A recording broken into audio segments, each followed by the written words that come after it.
What's up, everybody? Super Ninja Austin here with episode 24 of the SNA podcast, and this is my NXT review part 4. Let's begin, and it starts off with Tiffany Stratton taking on Kiana James, and this is when we had a very decent match. Like, it probably only lasted for 10 minutes, though. It was so quick. I hardly got a chance to watch it because I was busy doing something while watching the match on TV. And I saw the ending. I was like, "Whoa, that was the quickest title match, the quickest decent title match that I have ever seen in WWE." But yeah, it was like with what's her name, Tiffany Stratton, hitting her with the diving corkscrew elbow splash for the 1-2-3, and still the NXT Women's Championship. And that's when we saw Becky Lynch reveal herself right on top on the Titantron screen, saying that she will be there next week for her shot at her NXT Women's Championship. And what y'all think about this? Like, is Becky Lynch gonna win and then finally add the developmental branch championship into her accolade, or can Tiffany Stratton beat her and prevent that from happening and continue her reign as champion? Y'all let me know down in the comments below. And then, even though this happened in the middle of the match, in case if I forget, I just want to talk about when Kiana James sore losingly was complaining backstage, and then this is when the women on the side that was sitting down in the locker room was looking at her and staring at her like why is she throwing a tantrum when this is her first ever title match? And then she was like, what you three looking at? And then this is when Roxanne Perez is like, you need to calm down. Like, you're lucky you even had the shot at this championship. And then this is when Kiana James provoked the former women's champion by saying, like, I believe saying, like, easy for you to say you were actually the championship. And then she was like, I wonder where that ended up in. And then that's what pissed off Roxanne Perez. And she started throwing fists right at Kiana, and they started being in a brawl. And then all the women in the locker rooms had to break it up. But anyways, we're probably gonna see the match like that next week.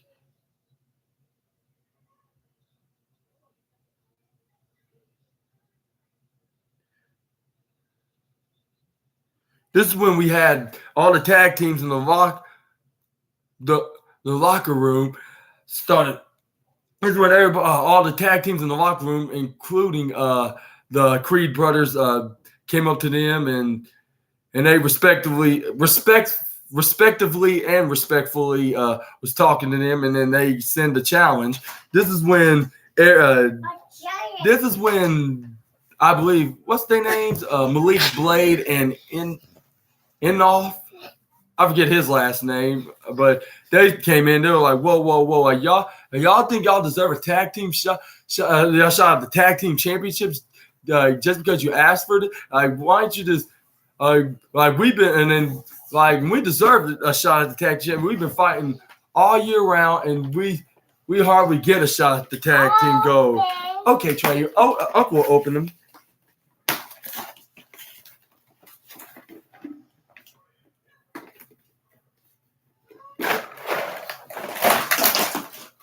Here you go. My apologies. Here you go. But anyways, this is when they started arguing a bit, and then it looks like there's gonna be way more worst altercation than this later on. But yeah, just stay tuned for that. And then we're gonna move on to the Ilya Dragunov match. And she's gonna take on. And it looks like she's going to take on, and then we had Ilya Dragunov take on Oro Menza in the match, which this was pretty good. Like, it was like if he was wrestling for, if he was wrestling for the Heritage Cup Championship. And Menza did, gave like half a run for have a run for Ilya's money, and then this is when, but at the end of the match, he couldn't put away the what's they call the Mean Dragon, not Mean Dragon, the Mad Dragon. He couldn't put away the Mad Dragon, so he hit him with the torpedo headbutt. He got the 1, 2, 3, and then this is when I think he called out Carmelo Hayes, but instead Wes Lee came out there and let him know that he won't have a match against him because he's gonna get his rematch against he's gonna have his rematch against Carmelo Hayes. But Carmelo Hayes came out and he said he had a big talk with the Heartbreak Kid Shawn Michaels on who's gonna face for his NXT title.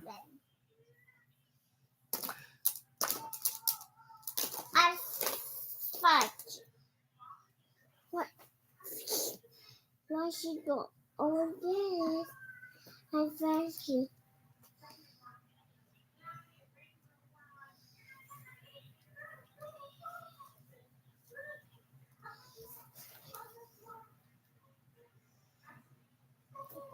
Right there, I hear.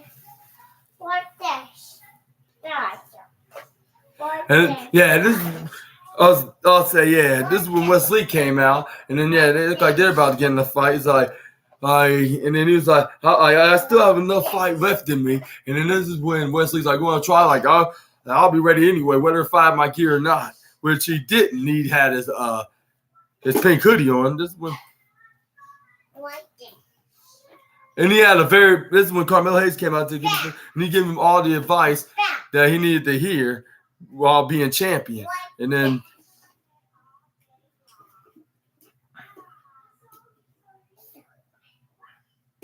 he was like, "Ilya, despite everything all myself to think, there's no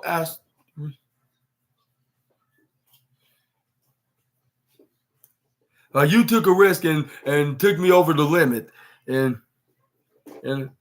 I took advantage of that moment when I retained my title at Great American Bash. And then you, Wesley, you could come up with whatever excuse you want, but same goes for you. You took a risk, and I took advantage and retained." Well, I don't say he's retained, but he's like he took an advantage for both. And he's like, and there's no discrediting you top men in NXT, and see who's the best is. And then he's like Shawn Michaels said he decided next week that it's going to be Wesley versus Ilya Dragunov. And the winner gets a shot at Carmelo Hayes' NXT championship. And that's a good question. Like, he did take advantage while Ilya and Wesley took a risk. So whichever one, it's probably gonna repeat itself, but it will be in a way that it'll be a back and forth, and it'll be a dogfight. Like with whoever either man, whether it be Ilya or Wes wins the match, they're not gonna let Carmelo Hayes take advantage of them taking a risk. But whatever that means, we're probably gonna see that at No Mercy. But which one of these two guys are gonna win? And who should face Carmelo Hayes for the NXT Championship at No Mercy? Y'all let me know down below. Unless you want both of them, then it could be a draw. It could turn into some kind of an angle which I believe that might happen, but I just don't know who could possibly win at this predicament into this NXT title picture. But we're going to continue seeing more about this in the next couple of weeks until I believe at the end of September. It was the middle of September. Live in Bakersfield, California, by the way. Make sure you check that out exclusively on Peacock. But anyways, we're going to move on to the next. Okay, Uncle will open these. Dang, boy, how many blue shades you got? I remember you had these like a year ago. Like someone got you another pair? This is my nephew's pair of his blue shades, looking coolly blue. Kids' glasses. And then this is when Dominic Mysterio came out I think everybody gets the point, Trey. No, Uncle SNA. No, Uncle SNA cannot take his mask off. This is all part of his working duties in YouTube. No, you cannot bend those, or you won't have nothing to wear, Birdie Bird. Fine, 5 seconds. Anyways, Dominic Mysterio was getting ready to be a special guest referee, and then he started thanking his mommy Rhea for helping him make his make his Judgment Day custom made his custom made special guest referee shirt, which that's up next. It's Mustafa Ali taking on the Dragon Lee in the number one contenders match for the NXT North American Championship, which was the best match of the night. I'll say second best because the Von Wagner versus Braun Breaker match is the first. Okay, Uncle will be right there. But anyway, this is when Mustafa Ali came. This is when Mustafa Ali hit him with twisting arm moves. This is when Dragon Lee started. Here you go. Here's your bubble wand. But this is when Dragon Lee came in, and Dragon Lee hit him with luchador moves, which even got my sister watching and being very entertained as well. Like she was like, wow, like how come Dominic can't do moves like that, like his father too, like him and his father Ray. And I was like, yeah, that's a good question. Like he's showing, like that's because he's I'll say that's a good question. Like maybe it's because he's a disgrace into the lucha community, in the lucha libre community, I should say. But anyways, he was giving Dragon Lee most of the hard times by slowly counting, and then this is when Dragon Lee pointed it out to him. He was like. This is when he was like why you? What's up with the slow count? Like, do your damn job. And this is when Mustafa Ali came in. He hit the most devastating move in all of sports entertainment, the surprise roll-up for the 1, 2, 3. But also, no, Uncle got to do this first. Watch some Kaji. Watch Ryan's Will. Uncle be right there. This is going to take a few minutes. But yeah.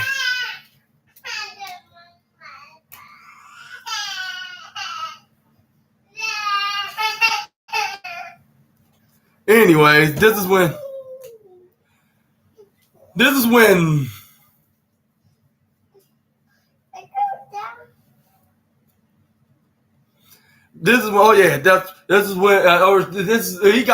him with the most Mustafa Ali hits snuck from behind and hit Dragon Lee with the most devastating move in all of sports entertainment, the surprise roll.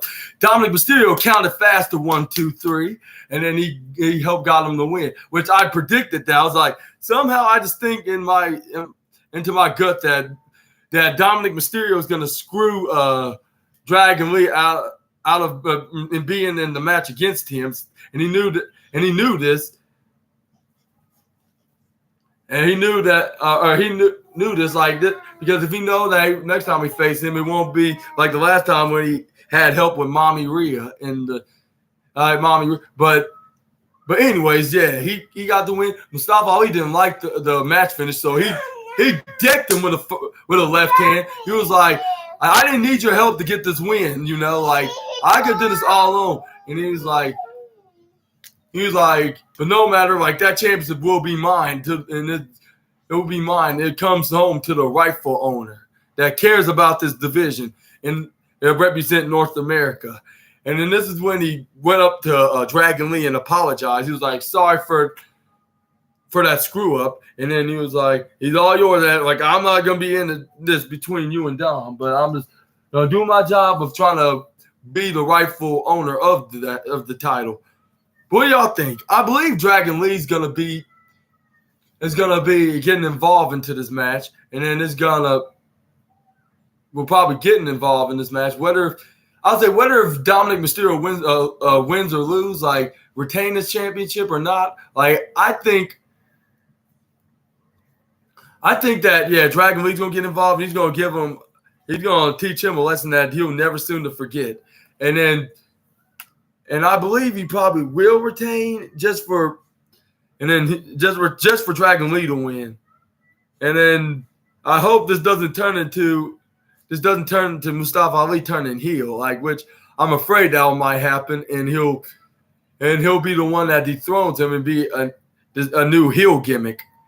And it'll probably be, even though it'll probably be better than his Retribution character, because he's not gonna be with a bunch of guys in black suits acting like monkeys and cussing out of the building, right out of the building, and destroying everything into the WWE arenas.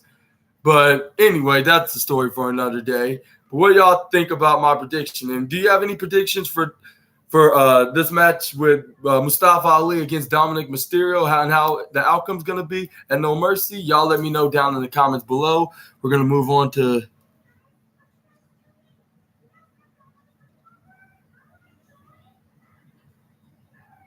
this is when we had the match between Nathan Frazer and Duke Hudson, which Duke Hudson won at NXT Level Up. And then it was a really good back and forth match.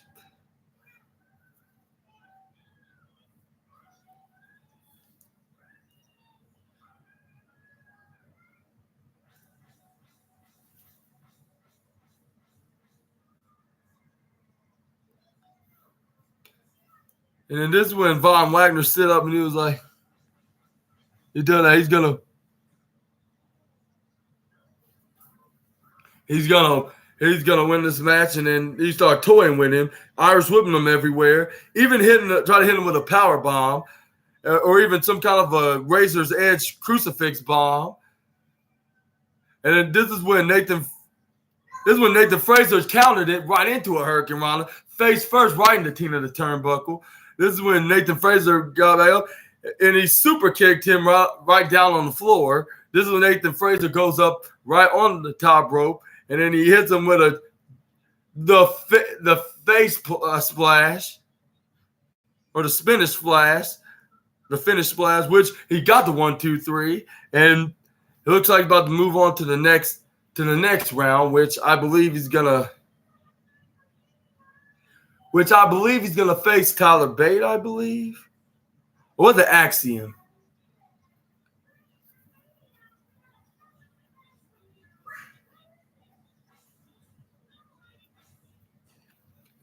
And then that, I believe he's gonna face Tyler Bate. Yeah, y'all let me know down below. Nathan Frazer hits him with his finishing move, the finishing splash, and then he got the win. He's gonna move on to the next, which I believe, and that's when Hank Walker and his tag partner came in, and they start.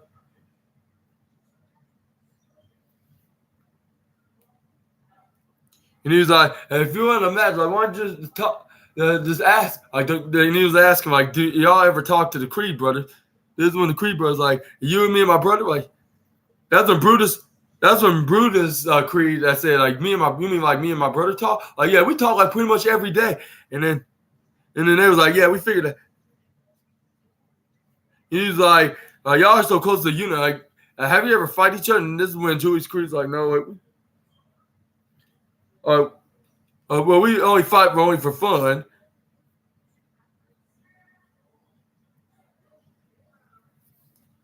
And this is when Lucius and Bronco introduced themselves. Like, he's like, we haven't introduced us anymore. And then that's when they try to handshake Julius Creed. And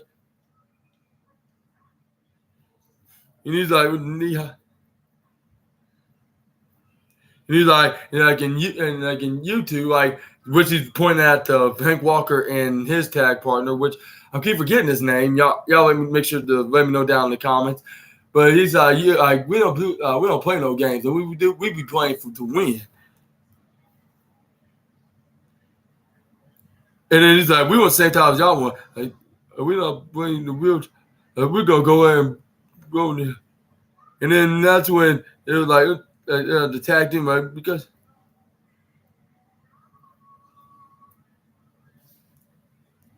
And he was like these two, and then that's when Reggie took up for them and said, like, these two, like, they're more than just some kind of a common bond. Like, they're more than just blood-related brothers. Like, in the street, like.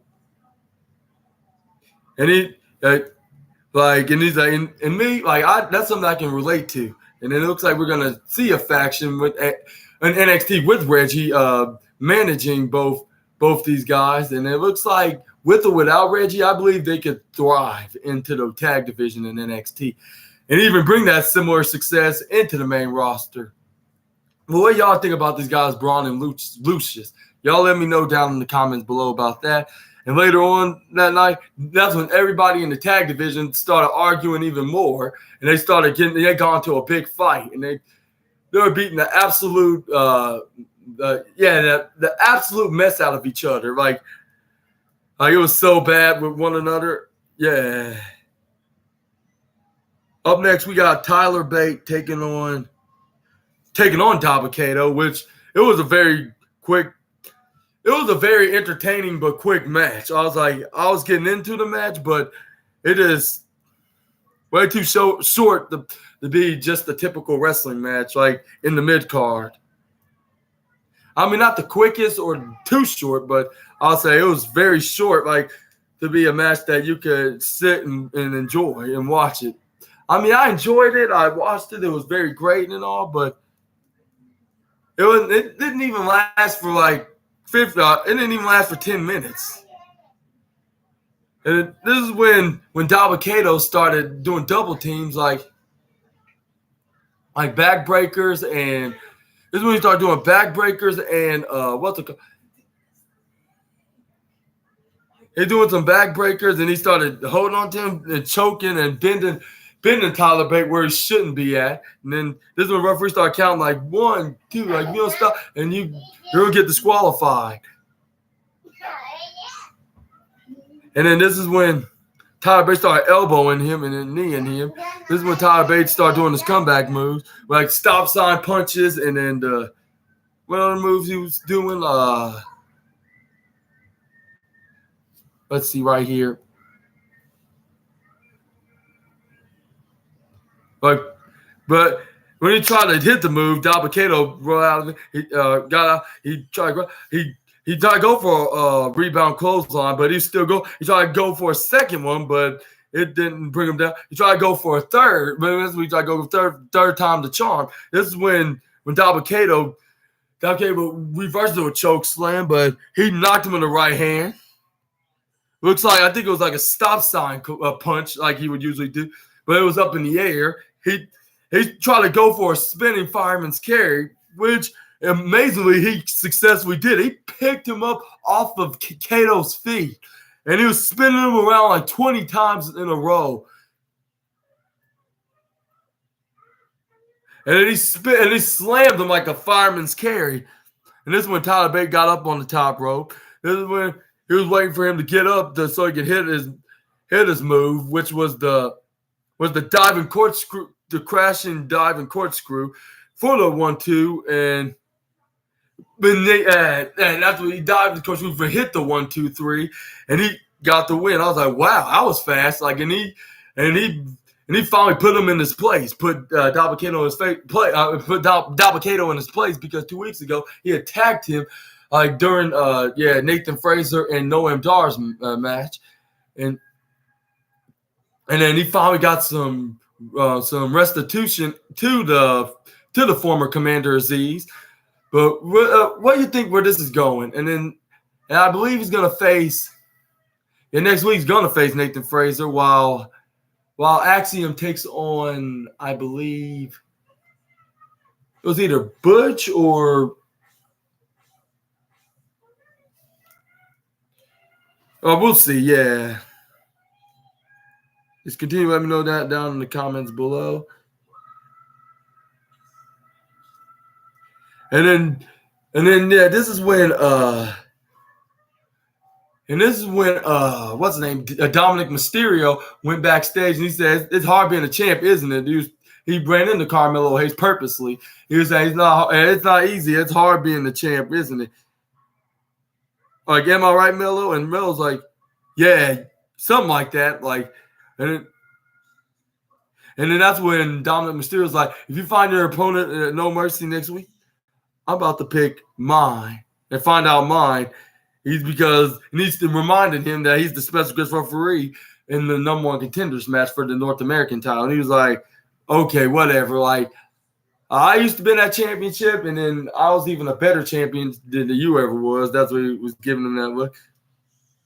But yeah, this is when they had the match, which I already recapped. We're going to move on to the next one, which is Trick Williams. I believe it's Ilya Dragunov. And they got and there's in the conversation, which let's recap that. And he was letting them know that he meant every single word about that last week about.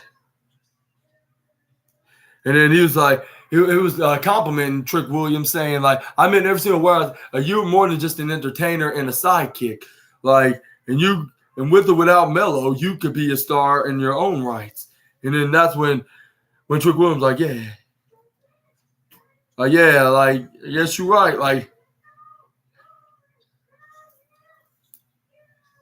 and he also told me, and then he was saying, and he was trying to get in that mind games to Trick Williams to get to Carmelo Hayes, telling him like you told Carmelo Hayes that you could win. Like, what is that supposed to mean? And then yeah, I said that, but what I mean to say. And then he's like, but if you beat West, and I mean a big if you beat West, like, then Carmelo can and he will beat you. And he can and he will beat you again. That's what I was meant to say. He will beat you again at No Mercy. And then this one Ilya Dragunov like, I don't know about this. It could be absolutely different than last time. And then this is when Trick Williams was like, hey man, you're barking up the wrong tree. I don't think this is the time to be doing it. And this is when Ilya Dragunov was like, I'm not barking at anything. I'm barking at the truth. And it don't seem like you're telling 100% the truth. And he's like, you got 1 week to think about because when I beat Westweek, it could be either keep lying to your best friend or you keep lying to yourself. And then that's when now the Trick Williams thinking like, what does this guy mean by that?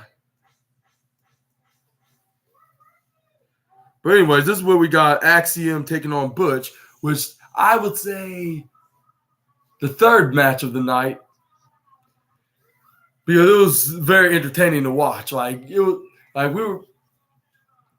was being well invested to this. I was like, yeah, maybe this is the best way you could bring in main roster wrestlers that could be more familiar into the wrestling storyline, into this industry in a way, like with the Heritage Cup situation, and then we have Mustafa Ali with the North American Championship, and then Dirty Doms, he could just be the hateful kind of guy that have the WWE fans watching exclusively on NXT, but like now he's on Raw, he's also on NXT. But anyway, back to the match. We got Axiom hitting moves like, let's see right here. But not Pete Dunne, Butch, he started hitting them stomps to his arm and head. This is when Axiom get back up and they're doing the runs. This is when Pete Dunne duck and double ducks and do leapfrogs. This is when he clotheslines Axiom. And then this is when Butch still had the offensive advantage. And then this is when but it wasn't for long though, because Axiom started hitting them with springboard arm drags that like every luchador would do, and then hit him with a missile drop kick, and then right to the corner ropes. And then this is when he started hitting. He hits him with. This is when he tried to hit him with a suplex, but Butch reversed into a flipping backplex, which is a signature move that you would play like on WWE 2K19 to 23.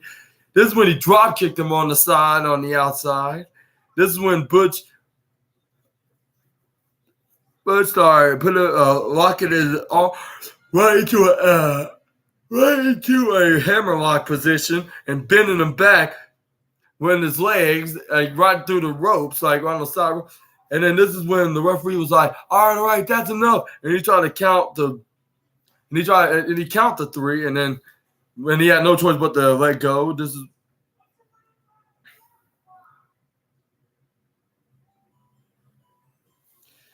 but yeah, this is when. But let's get to the point. This is when Butch hits him with a sit-out power bomb, and then later on, when it was like a few seconds left, like Butch hit him with the bitter end, but he kicked out when it was at the 5-second mark, which it ended in a draw. And it looks like they're going to take a draw, and then they're going to move on to the next round, which I believe.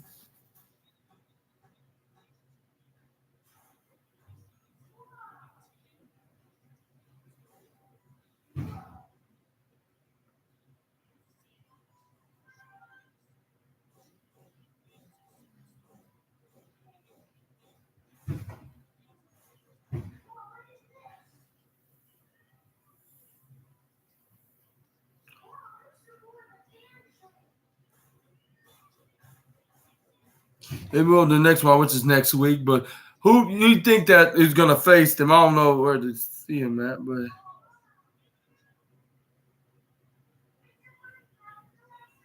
this is when This is when Von Wagner sends a message to the former NXT Braun Breaker. He's feeling a certain type of way, and then he's like, the last thing I want to do is hurt him, and then think bad about yourself, but life. And he was like, he was sending a message to Braun, and he also was complimenting the announcer table, like, without you, like, I don't know what to do, like, and this is gonna be very fun. Which we're gonna get to that later on in the main event. And then this is when Mr. Stone was like, "Are you ready?" Like, but he was like, "Yeah, they getting ready for their match," which was probably like a half an hour from now. But up next, we got Thea Hale taking on Gigi Dolan, which Thea Hale started showing some heel edge, and no, only Adam Copeland. And yes, I am doing a shout out to Simon Miller. But anyway, this is when Thea Hale started hitting her arms into the canvas and her legs to Gigi Dolan. She tried to go for a pin. She only got a 1 because she kicked out right away in a 1.0 second count. This is when Thea Hale started doing an abdominal stretch and then turned it to a twist arm move. And then this is when Gigi Dolan twisted her arm back and hit her with a headlock.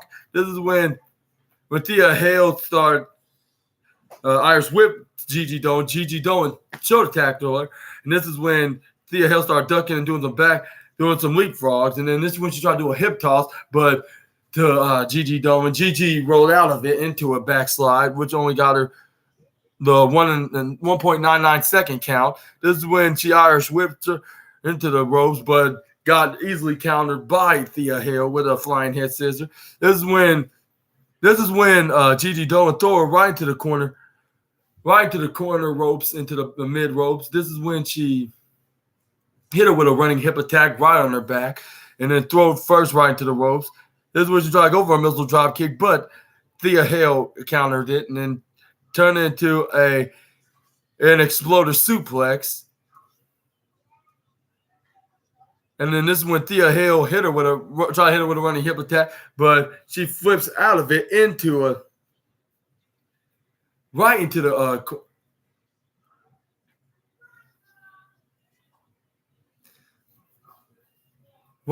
corner onto the corner turnbuckle. This is when Gigi Dolan countered it and turned it to a roundhouse kick and hit her with a reverse slamming kick. They tried to go for a pin, but it only got the 2.999 count.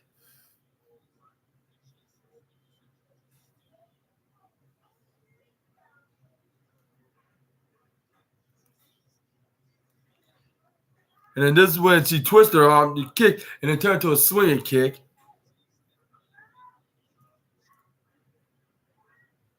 Let's see right here. But this is when Thea Hale countered it into the Kimura lock, like locked in.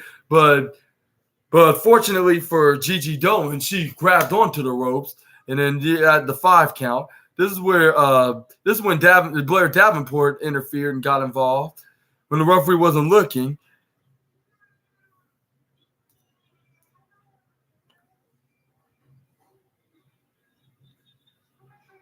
And then that's when she got back into the ring. And then this is when Thea Hale grabbed onto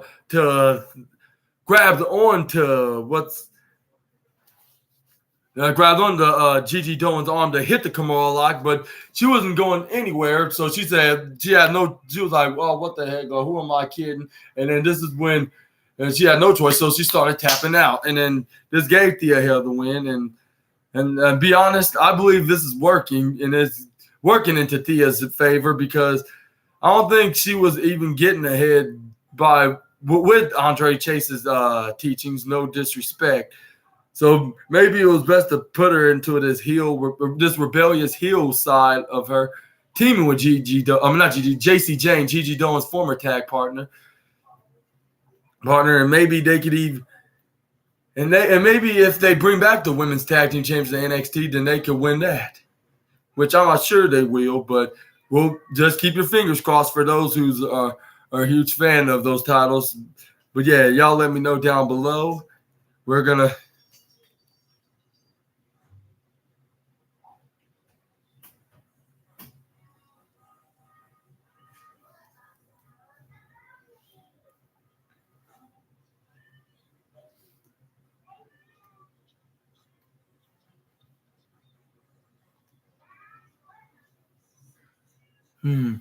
And we got the segment with this is when Lyra Valkyria was talking to Dana Brooks' protege, which I believe her name is Jordan. Well, I forget her last name, but she was giving her some advice to not look down on herself and actually believe in herself. This is when Dana Brooks was like, "Hey," he was like, and she was asking Lyra Valkyria, what's she doing here? And that's when Lyra was saying, "Excuse me," like. And then this is when Dana Brooks was like, "Yeah." And then this is when Jordan was like, "Yeah," she was just telling me, don't let Dana down. And then he was like, "No, you're fine." And he's like, you shouldn't be like concerned about that. And you could have learned this faster if you don't take advice from this girl right here. From Lilo here, but filling her head up with things like that. And then this one, Lyra Valkyria, like, "Why are you saying stuff like this?" And then this one, Dana Brooks, like, "I'm a friend. We're a team, and you're not going to break this up from us." And then Jordan was like, "Yeah, but we're not." And then this one, Dana Brooks was like, "You want to be popular? Like, stay with me." And this one, Lyra Valkyria was like, "Do that." And then she was like, "Don't let this be in your head, Dana. Like, I never had no kind of beef with you, but if you want to match with me, how about next week?" And then she was like, "All you got to do is ask if you don't have anything hate about me." And she was like, when she sees me finish you off, or not finish you, I said, say, when I beat you, maybe she'll be thinking of getting some new and better friends." And that's when she walks out of there.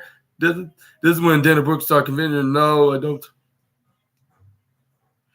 And then, I forgot to say, like, this is when they stole Damon Kemp and Drew Gulak and Charlie Dempsey training, and they saw their cleaning man, and they were like, yo, how could you? Like, and this is when Charlie Dempsey was like, "You betrayed us." Like, how you betray y'all if you didn't actually team with y'all, if he only trained with y'all? Like, there's a difference.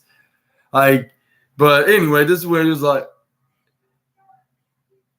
and he was like, "Oh, you want to team with? We're gonna see if you really have what it takes next week." And then in our 6-man tag match, and then the cleaning man was like, "Oh, I will." And then okay, let's continue. It's like everybody saying we're coming back to NXT. Everybody was getting excited. possibly going to win her title. And then what's her name? Tiffany Stratton was backstage a moment ago, like into an WWE exclusive interview, saying like, yeah, Becky Lynch may be my biggest match ever, and Becky Lynch may be the biggest star in her territory by main event in WrestleMania and being a multi-time women's champion. But this is my territory right here, where you're getting into. I am the center of the universe into my show. And then she was like, where? And I've been achieving my goals from the past 2 years. What she was just being a circus monkey and did some kind of like a flight attendant, not type of. It looked like she would have a flight attendant job when she retired. Which I was like, this sort of made me chuckle. I'm like, I'm not sure if that'll ever happen. I'll be like, Becky Lynch looks like she'll wrestle until she's in her 50s. She's still in her mid-30s. She got like another 15 years of being in the ring until she hangs up her boots for good. But yeah, this is when she ended it off saying,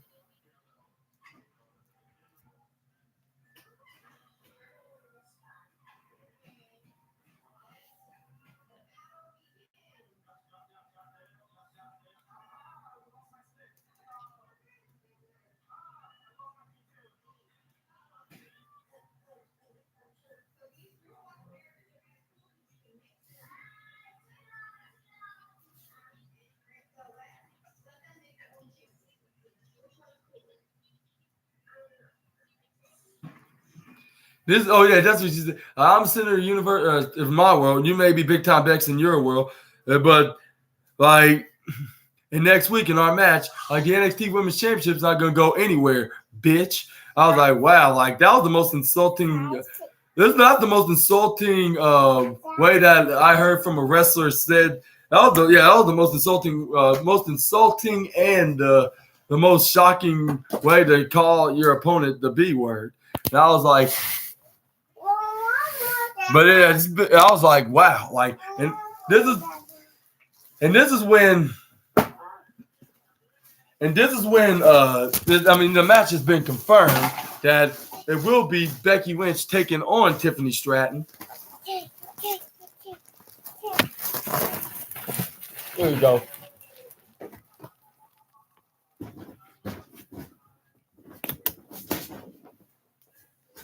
Anyways, sorry about that. It's just helping my nephew out. But anyways, this has been confirmed. Good night, Brady. This is when they confirmed it. It will be Becky Lynch versus. We'll take on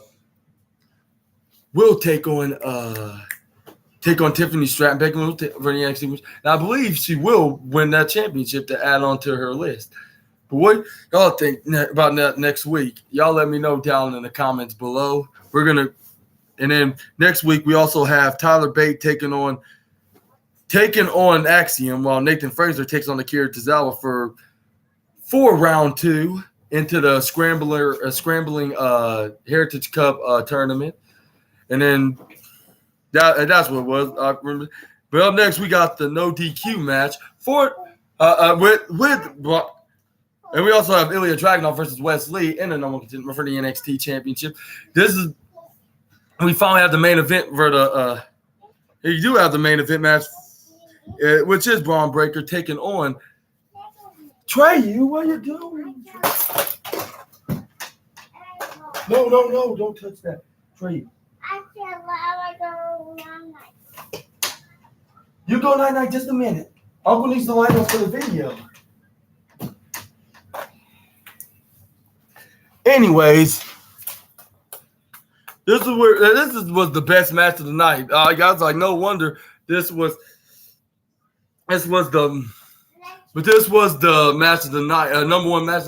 No wonder it's the main event, I should say. No, Trey, no, don't come here. No, Trey, you can't be doing that. Trey, please, Uncle needs it. Oh, no.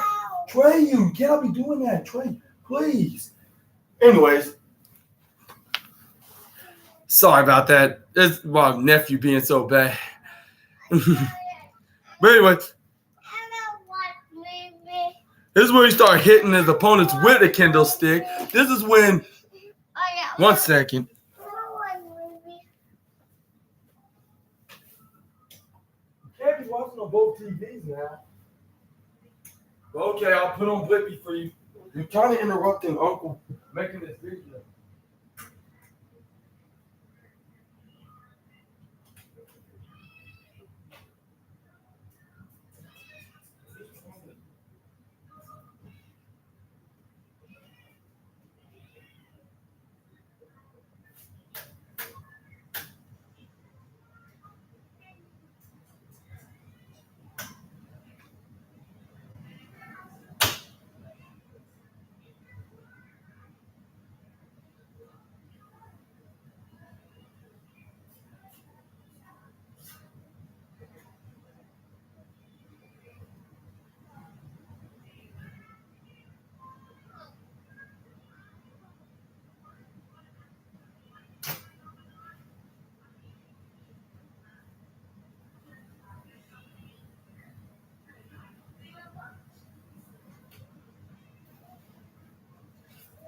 Okay, I'm back. Sorry for the delay.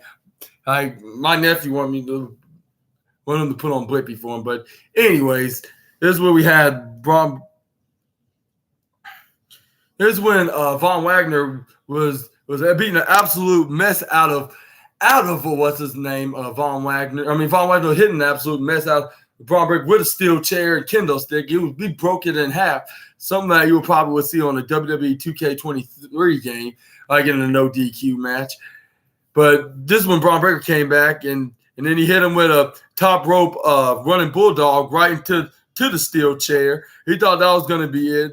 And he also grabbed the kendo stick, tried to go for the Steiner recliner, which he only had him for like 30 seconds until Von Wagner got back up. That was made, and then this is when Von Wagner put the what's going right into his face with the kendo stick. This is when Booker T's like, oh yeah, and then I was like, this is like the second night that I bet Booker T says this, and it's making him more enthusiastically excited to watch this more than a homeless man in a hurricane again. But anyway, this is when Braun Breaker ran him right to the corner turnbuckle, and he started repeatedly hitting him with it, and then he flipped him over. This is when Von Wagner hit him with a clothesline. Braun Breaker still standing. Braun Breaker tried the same way. He was still standing, and then Von Wagner did it again. Braun Breaker did it again to him. This is when he tried. Von Wagner does it again, but Braun Breaker hit him with a fireman's knee drop, like into a gut buster.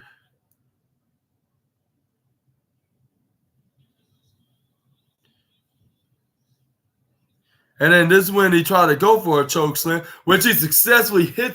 Von Wagner hit him with a choke slam, but it only got him a 2.8 second count. This is when they went on the outside, and this is when Baron Corbin started talking trash, saying like you got to do more than that to bring down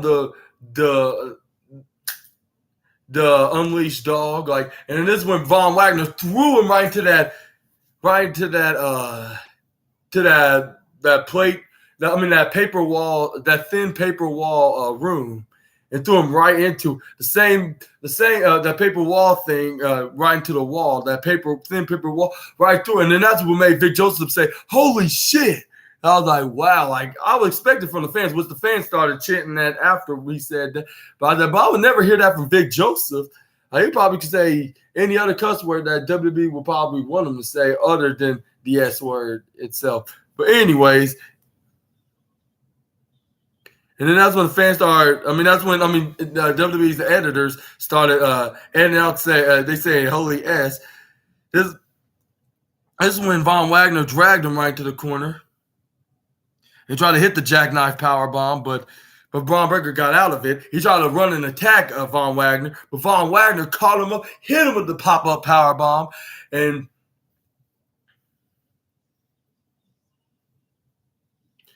But before that, they started throwing punches, and then Von Wagner booted him. This is when Broadway tried that's the tap, but he hits him with a pop-up jackknife powerbomb right through the table. And then that's when Robert Stone, the wannabe Tony Khan, said, "That's how you do it. Here you go. Yeah, you throw him right to the table. You're making your name known by doing that." And that's when fans start chanting NXT because I bet they were liking the match. This is when he tried to hit him with his move that was like the Death Valley Driver. I forget the name of it, but Breaker rolled out of it, low blow poor Von Wagner, and hit him with the spear for the 1, 2, 3, and Braun Breaker got the win. And then this one he took him on the outside and he attacked him with the steel steps, and then he put him into like in an executioning room executioning position, like where you got somebody's head, and then you got the sharp thing, and then you sliced it down to cut the criminal's head off, like that kind of.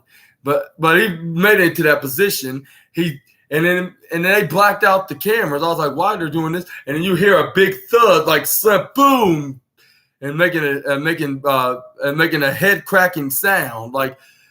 And then that's when Vic Joseph said to Braun Breaker's like, "You sick son of a bitch." I was like, wow, what he done? Like, did something like too violent for us fans at home to see? Like which either way, it's still on the script just to write him off of TV probably for some reason, just to have him sell it. Like making Braun Breaker and Baron Corbin the biggest bullies in NXT, and then trying to end and even kill Von Wagner, which I was like, isn't that illegal? Like, to do that? Like, what if this being a part of the show or not?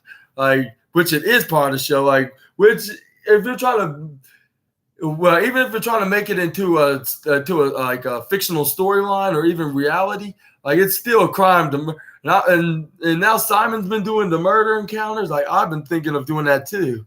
It looks like he cracked over the stories. They cracked over his head, and then it's probably trying to make him disabled again, so he won't be the big time wrestling star or WWE star in the WWE.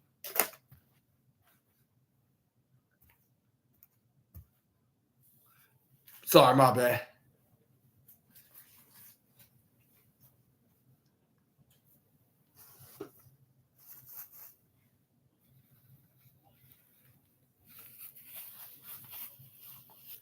Oh, sorry, my bad. Just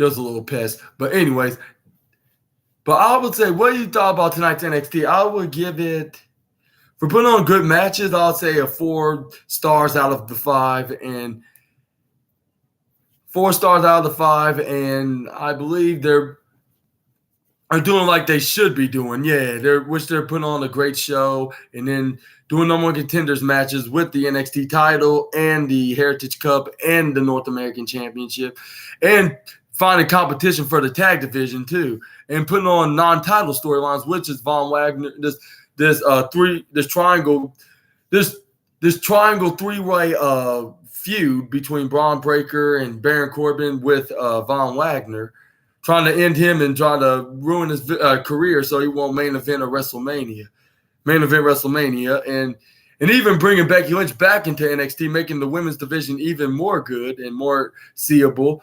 And what do you think about this overall, how you would rank NXT? Y'all let me know about that down in the comments below. And I guess we're going to end it right here. And make sure to check out my episode 25 video of episode 25 SNA podcast, which we're going to talk about AEW Dynamite, which is the AEW Dynamite review part 4. Make sure to check that out tomorrow night, probably less than 24 hours from tonight. And I've been your host, Super Ninja Austin, with the SNA podcast. And make sure you comment below and like this video, smash the subscribe button, and click the notification bells if you haven't already. And I'll see you all tomorrow night on the next video. Peace out. Super Ninja Austin the Assassin out. Sword protects me.